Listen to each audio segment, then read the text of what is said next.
Hello friends, स्वागत है आपका हमारे इस यूट्यूब चैनल में। और फ्रेंड्स, आज मैं एक बहुत ही इंपॉर्टेंट चीज़ बात करने वाला हूँ। जी फ्रेंड्स, मैं आज बात करने वाला हूँ कि स्प्रिंग बूट और जेंगो में कौन सा अच्छा फ्रेमवर्क है और कौन सा आपको चूज़ करना चाहिए। मैं फिर से बता दूँ, हम लोग आज बात करेंगे कुछ पॉइंट्स में जेंगो के बारे में बात करूँगा, कुछ पॉइंट्स में आपको स्प्रिंग बूट के बारे में समझाऊँगा और आपको ये टोटली समझाऊंगा कि स्प्रिंग बूट और जेंगो में कौन सा बेस्ट है, मतलब कौन सा आपको चूज़ करना चाहिए या कौन सा मुझे चूज़ करना चाहिए, क्योंकि मैंने स्प्रिंग बूट पे भी काम किया है और हमने यहाँ पे जेंगो पे भी काम किया और हमारी जो वेबसाइट चल रही हैं, एक दो वेबसाइट्स, उसमें भी हम लोगों ने पाइथन यूज़ किया है, जेंगो यूज़ किया, साथ ही साथ में पहले जो वेबसाइट चल रही थी वो स्प्रिंग बूट चल रही थी। तो मैं कंप्लीट चीज़ बताने वाला हूँ, स्प्रिंग बूट चूज़ करो आप या जेंगो यूज़ करो। तो चलिए स्टार्ट करते हैं। तो यहाँ पे सबसे पहले मैं थोड़ा सा बात करूँगा दोनों के बारे में कि एक्चुअली जेंगो और स्प्रिंग बूट हैं क्या। जो हमारी वीडियो पहली बार देख रहे हैं, कम से कम उनको ये चीज़ पता होना चाहिए, या जो स्प्रिंग बूट और जेंगो को पहली बार सुन रहे हैं तो उनको ये चीज़ पता होना चाहिए कि भैया स्प्रिंग बूट या जेंगो है क्या। तो सबसे पहले मैं जेंगो की बात करता हूँ, उसके बाद स्प्रिंग बूट की बात करता हूँ। तो जेंगो की अगर मैं बात करूँ तो सिंपल से टर्म में जेंगो एक पाइथन का फ्रेमवर्क है। पाइथन का फ्रेमवर्क है जो वेब एप्लीकेशन डेवलप करने के लिए यूज़ होता है। वेब एप्लीकेशन का मतलब सिंपल क्या होता है, डायनेमिक वेबसाइट्स हो गई, डायनेमिक वेबसाइट हो गए, या कोई बड़ा एप्लीकेशन भी आप जेंगो की हेल्प से डेवलप कर सकते हो। ये बेसिकली बना था rapid application development. That means आप आसानी से बहुत अच्छे से इसको एप्लीकेशन को डेवलप कर सकते हो और ये बहुत सारे फीचर्स को प्रोवाइड करता है आपको। मतलब क्योंकि ये फ्रेमवर्क है तो ऑलरेडी आप खुद समझ जाओ कि इसके अंदर बहुत सारे कोड्स ऑलरेडी लिखाए गए हैं।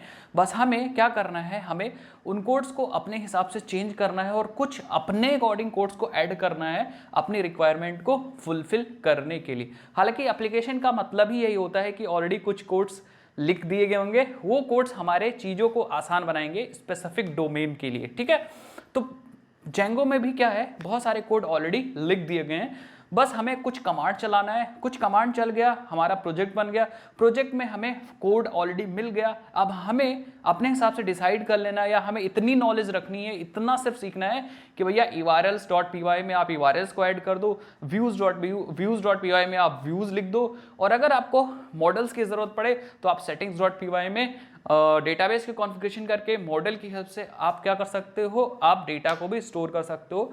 इवन अगर कस्टमाइजेशन करना हो तो आप प्री डिफाइंड मॉड्यूल्स को भी यूज़ कर सकते हो, क्योंकि जैसा मैंने आपको बताया जेंगो बहुत ही पावरफुल एप्लीकेशन फ्रेमवर्क है, एप्लीकेशन डेवलपमेंट फ्रेमवर्क है, जो आपको बहुत सारे मॉड्यूल्स को भी क्या करता है, प्रोवाइड करता है। जैसे इनबिल्ट मॉड्यूल्स हैं, जैसे इसके अंदर आपको एडमिन का मॉड्यूल मिल जाएगा, इसके अंदर आपको रेस्ट का बहुत बढ़िया सपोर्ट मिल जाएगा, रेस्ट एपीआईज आप बहुत आसानी से इसके अंदर बिल्ड कर पाओगे।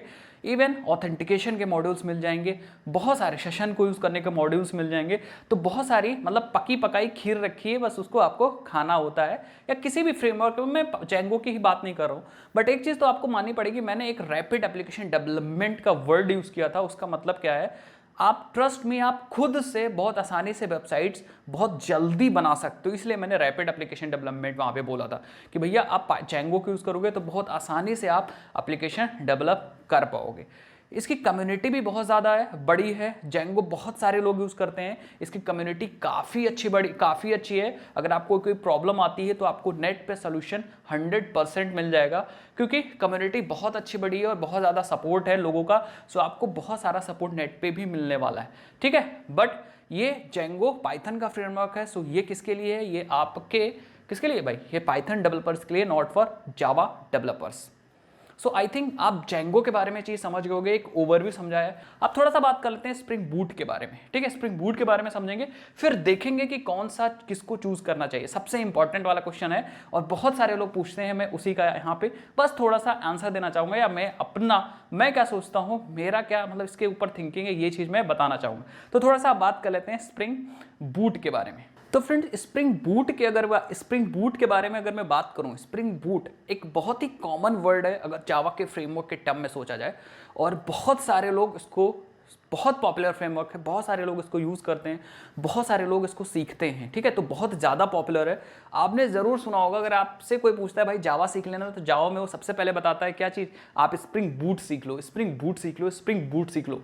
बट उसकी क्या रिक्वायरमेंट है, ये सारी चीज़ मैं आपको बात करूंगा। स्प्रिंग बूट क्या होता है, सबसे पहले ये चीज़ समझते हैं, उसके बाद आप ऑटोमेटिक समझ जाओगे कि भैया स्प्रिंग बूट का एक्चुअल काम क्या है।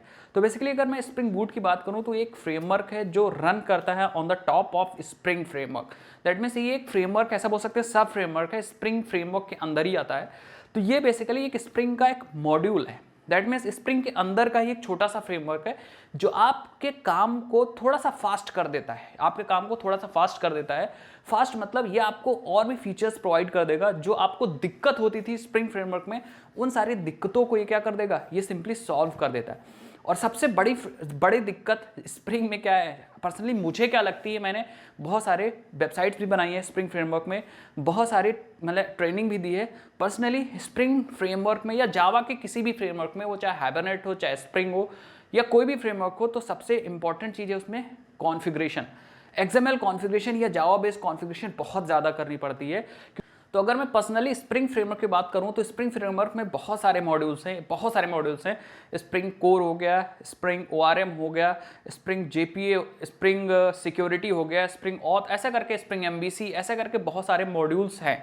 और सारे मॉड्यूल्स अलग अलग हैं, तो उसमें आपको कंफ्यूजन नहीं है, अलग अलग हैं। जो भी मॉड्यूल्स आपको यूज़ करना है उनकी डिपेंडेंसी आपको लगानी है, यूज़ कर लेना है, ठीक है। अब डिपेंडेंसी लेकिन आप लगा लोगे तो उनकी कॉन्फ़िगरेशन आपको हैंडल करनी पड़ेगी, जिससे होगा क्या कि जावा डेवलपर को बहुत ज़्यादा टाइम लगने लगा, मतलब बहुत ज़्यादा टाइम लगने लगा एक एप्लीकेशन को डेवलप करने के लिए, कि भैया आप डिपेंडेंसीज को मैनेज करो, साथ ही साथ में आप कॉन्फ़िगरेशन को भी मैनेज करो, साथ ही साथ में आप वेब सर्वर को भी मैनेज करो।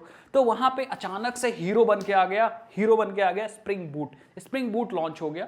तो इसका ऐसा समझ सकते हैं कि स्प्रिंग जो है वो एक मॉन्स्टर है जिसके पास बहुत सारी चीज़ें हैं, तो बट काफ़ी डेवलपर्स को थोड़ा मेहनत करनी पड़ेगी वो काम करने के लिए। तो स्प्रिंग बूट वहाँ पे मॉन्स्टर को मात देने के लिए स्प्रिंग बूट आ गया, बट वो मॉन्स्टर का ही पार्ट है, स्प्रिंग का ही एक मॉड्यूल है स्प्रिंग बूट। वो क्या करेगा, वो अब आपकी डिपेंडेंसीज को ऑटोमेटिक ऐड कर देगा, ठीक है, डिपेंडेंसीज को ऑटोमेटिक लगा देगा, स्प्रिंग कॉन्फ़िगरेशन जितनी है सारा ऑटोमेटिक कर देगा। और इवन ट्रस्ट मी, आपके उसी स्प्रिंग बूट के प्रोजेक्ट के अंदर आपको सर्वर का भी सपोर्ट मिल जाएगा, दैट मीन्स एम्बेडेड सर्वर भी आपको मिल जाएगा। तो इसका मतलब आपका जो टायर्ड प्रोसेस था, जिससे आप थक जाते थे, वो अब नहीं करना पड़ेगा और आपका स्प्रिंग बूट ऑटोमेटिक सब कुछ करेगा। अब आप स्प्रिंग बूट का प्रोजेक्ट डायरेक्ट क्रिएट कर लीजिए, कॉन्फ़िगरेशन खटाखट हो गई। आपको बस MVC लगाना है, स्प्रिंग वेब लगाना है, या जो भी डिपेंडेंसी चाहिए स्प्रिंग बूट की आप लगा दीजिए, स्प्रिंग बूट स्टार्टर टेम्पलेट लगा दीजिए, खटाक से सारा configuration done. Spring boot data JPA लगा दीजिए, JPA का सारा configuration done. That means spring boot आपकी चीज़ों को बहुत आसान कर देगा। तो बात यहाँ वही चीज़ आ जाती है कि जैसे जेंगो रैपिड एप्लीकेशन डेवलपमेंट कर सकता है, वैसे स्प्रिंग बूट मेनली इसी को दिमाग में रख के बनाया गया कि ये जो फ्रेमवर्क है भैया वो किसके लिए होगा, वो रैपिड एप्लीकेशन डेवलपमेंट के लिए ही होगा। इसके अंदर आपको सर्वर की भी सर्वर भी एम्बेड करके दे दिया जा रहा है, तो आपको सर्वर भी एम्बेड नहीं करना है। तो बेसिकली ये भी जो है वो रैपिड एप्लीकेशन डेवलपमेंट के लिए, इससे भी आप बहुत आसानी से सॉफ्टवेयर्स को बना सकते हो, वेबसाइट्स को बना सकते हो। इवन बहुत सारे इसके अंदर भी मॉड्यूल्स, आप स्प्रिंग वाले सारे मॉड्यूल्स बूट में यूज़ कर सकते हो, फिर चाहे स्प्रिंग डेटा JPA का हो मॉड्यूल या हाइबरनेट को इसके साथ यूज़ करना हो, स्प्रिंग MVC तो यूज़ ही होता है, साथ ही साथ में स्प्रिंग ऑथ, स्प्रिंग सिक्योरिटी, सब कुछ आप यूज़ कर सकते हो। कोर तो यूज़ होता ही होता है। दैट मीन्स बूट के अंदर बहुत सारी चीज़ें, स्प्रिंग की सारी चीज़ें आप यूज़ कर सकते हो, बट थोड़ा सा काम स्प्रिंग बूट खुद से करेगा, आप सारा काम आपको नहीं करना पड़ेगा। तो आई होप ये चीज़ समझ रहे होगे, थोड़ा सा फील आ रहा होगा कि भैया स्प्रिंग बूट क्या है, ठीक है। इसकी भी कम्युनिटी बहुत ज़्यादा बड़ी है, क्योंकि जावा डेवलपर्स के लिए ये फ्रेमवर्क है, तो ऑब्वियस ही बात है बहुत सारे जावा डेवलपर्स इसको यूज़ करते हैं और बहुत बड़ी बड़ी कंपनियां यूज़ करती हैं माइक्रो सर्विसेज वगैरह बनाने के लिए स्प्रिंग में, ठीक है, स्प्रिंग में बनाने के लिए। सो स्प्रिंग बूट बहुत ज़्यादा पॉपुलर है, जैसे जेंगो भी बहुत ज़्यादा पॉपुलर है, बट ये जावा फ्रेमवर्क है, दैट मीन्स ये जावा डेवलपर के लिए है। इसको कौन सीख सकता है, कौन काम कर सकता है, जावा डेवलपर्स काम कर सकते हैं। दैट मीन्स स्प्रिंग बूट, अगर आप एक जावा डेवलपर हो then you go for Spring Boot, अगर एक पाइथन डेवलपर हो then you go for Python Django, ठीक है, जेंगो पे जाओ। अब थोड़ा सा मैं यहाँ पे बताना चाहूँगा दो चीज़, जैसा मैंने पर्सनली फील किया है, क्योंकि मैं पाइथन भी सीखता हूँ, पाइथन पे भी काम करता हूँ और हम जावा पे भी काम करते हैं, ठीक है। तो मैं आपको एक चीज़ बताऊँगा, ट्रस्ट में स्प्रिंग बूट को यूज़ करने से पहले आपको चीज़ें एक्चुअल में पता होनी चाहिए कि अगर आपको मॉड्यूल चाहिए तो क्या चाहिए, क्यों चाहिए, तभी आप रन करने से पहले ये चीज़ लगा पाओगे। जैसे अगर मुझे स्प्रिंग ORM चाहिए, दैट मीन्स आपको स्प्रिंग डेटा JPA के बारे में पता होना चाहिए, स्प्रिंग विद ORM के बारे में पता होना चाहिए, या स्प्रिंग कोर के बारे में पता होना चाहिए, या स्प्रिंग की सारी चीज़ें आपको एटलीस्ट नॉलेज होनी चाहिए, तभी आप स्प्रिंग बूट यूज़ कर सकते हो। बट पाइथन में अगर आपके पास मिनिमम नॉलेज भी है, आपको पाइथन बेसिक्स आता है, ऊप्स का बेसिक आता है, आपको फंक्शंस के बेसिक आते हैं, तो आप प्रोजेक्ट बना सकते हो जेंगो में। सो एटलीस्ट मैं ये कहूँगा कि अगर आपको नॉलेज है जावा की, स्प्रिंग की, तब आप बूट यूज़ कर सकते हो।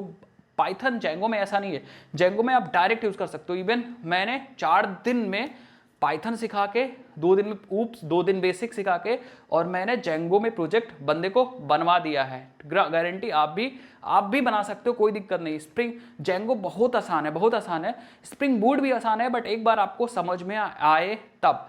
तो अगर भैया आप कंफ्यूज हो, सो अगर आपको बहुत जल्दी एप्लीकेशन चाहिए, एप्लीकेशन एक्चुअल में बनाना है, जल्दी एप्लीकेशन चाहिए, टाइम नहीं है आपके पास, तो आप जेंगो को चूज करो, फटाक से उसमें ऊप्स पढ़ो, बेसिक पढ़ो, जेंगो पे मूव कर जाओ।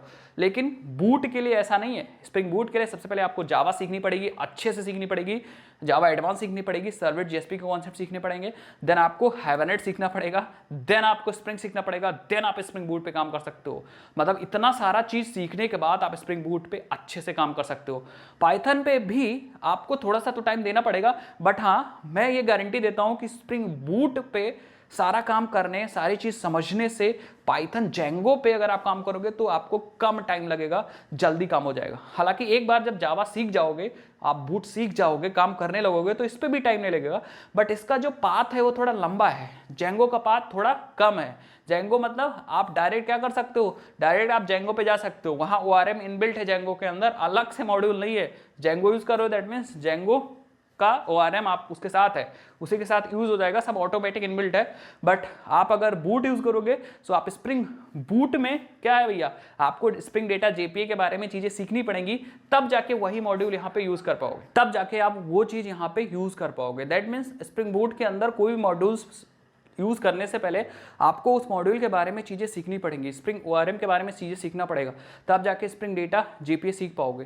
दैट मीन्स थोड़ा सा मेहनत है अगर आप स्प्रिंग बूट सीखते हो, कंप्लीट नॉलेज। हालांकि तुक्के उक्के में तो कर सकते हो, बट दिक्कत होगी, ऐसा कुछ नहीं है, तुक्के में आपको नहीं करना चाहिए। कोई आपको डायरेक्ट स्प्रिंग बूट रिकमेंड भी कर रहा है, सो नहीं कर पाओगे। जैसे जैसे चीज़ें सीखते जाओगे वैसे वैसे आपकी कन्फ्यूजन बढ़ती जाएगी। तो स्प्रिंग बूट के लिए आपको टाइम चाहिए, समय चाहिए, आपको प्रैक्टिस करनी पड़ेगी, मेहनत करनी पड़ेगी। जेंगो के लिए भी आपको टाइम चाहिए, ऐसा नहीं है, जेंगो भी मास्टर करना है तो आपको टाइम चाहिए, आपको टाइम चाहिए, उस पर काम करना पड़ेगा।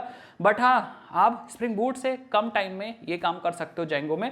हालांकि जेंगो भी बेस्ट है, स्प्रिंग बूट भी, अपने अपने फील्ड में दोनों क्या है, बेस्ट है दोनों। मैं तो कहूँगा भैया मैं दोनों सीखता हूँ। सो अगर आप एक इंजीनियर हो, सो आपको दोनों चीज़ें सीखनी चाहिए, एटलीस्ट देखना तो चाहिए भैया कि जेंगो में मज़ा आ रहा है कि आपके स्प्रिंग बूट में मजा आ रहा है। डिपेंड करेगा बंदे पे भी भैया कि वो इंटरेस्ट पाइथन में ले रहा है कि वही इंटरेस्ट वो जावा में ले रहा है, उस पर भी डिपेंड करेगा।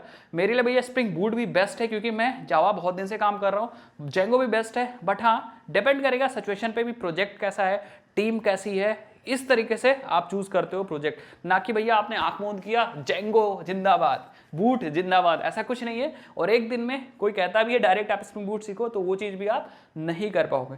सो बस ये है कि अगर आपको पाइथन आती है so you can go for Django also, but अगर आपको जावा आती है सो आप मेहनत करके वहाँ तक पहुँच सकते हो।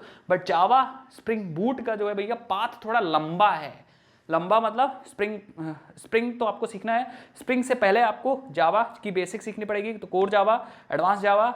बिना एडवांस जावा के आप स्प्रिंग वेब में नहीं घुस सकते, तो आपको कंट्रोल वगैरह पता ही नहीं चलेगा, सर्वलेट वगैरह पता ही नहीं होगा तो पता ही नहीं चलेगा। सो आपको कोर जावा, एडवांस जावा, फिर आपको ORM पे काम करने के लिए हाइबरनेट कोई फ्रेमवर्क सीखना पड़ेगा, हाइबरनेट सीखना पड़ेगा, उसके बाद स्प्रिंग सीखना पड़ेगा, देन आप स्प्रिंग बूट सीख सकते हो। डायरेक्ट आप कितना भी उछल लो नहीं काम कर सकते, ठीक है। पाइथन में कम से कम कोर पाइथन के बाद जेंगो सीख सकते हो आप, तो डायरेक्ट आपका समझ लो कम टाइम लगेगा, इसमें ज़्यादा मॉड्यूल्स हैं इसमें। तो आई थिंक पूरा कॉन्सेप्ट आप लोग समझ गए होंगे। अगर कॉन्सेप्ट समझ में आया तो इस वीडियो को लाइक करिए, इस वीडियो को शेयर करिए, जिससे बाकी लोग भी चीज़ें समझ पाए। और मैं नेक्स्ट में किसी 2 टेक्नोलॉजी का फिर से कंपैरिजन लाने वाला हूं, जैसे रिएक्ट और एंगुलर बहुत लोग बोल रहे थे, तो उसमें भी थोड़ा सा कंपैरिजन करूंगा और सीखूंगा कौन सी चीज़ें कब आपको चूज़ करनी है। हालांकि दोनों सेम चीज़ करते हैं, जैसे जेंगो स्प्रिंग बूट लगभग सेम चीज़, सारी चीज़ वो भी करते हैं, उसी तरह एंगुलर और रिएक्ट भी सेम करते हैं। बट हम लोग कंपैरिजन करेंगे, यही चीज़ देखेंगे कब कौन सी चीज़ आपको सीखनी चाहिए, कौन बढ़िया है कौन बढ़िया नहीं है, किस चीज़ के लिए ये बढ़िया हो सकता है, किस चीज़ के लिए वो बढ़िया हो सकता है। इस वीडियो में इतना रखते हैं, मैं मिलता हूँ आपसे नेक्स्ट इंटरेस्टिंग वीडियो में। तब तक के लिए आप चैनल को सपोर्ट करिए और वीडियो को लाइक करिए, शेयर करिए। Bye bye.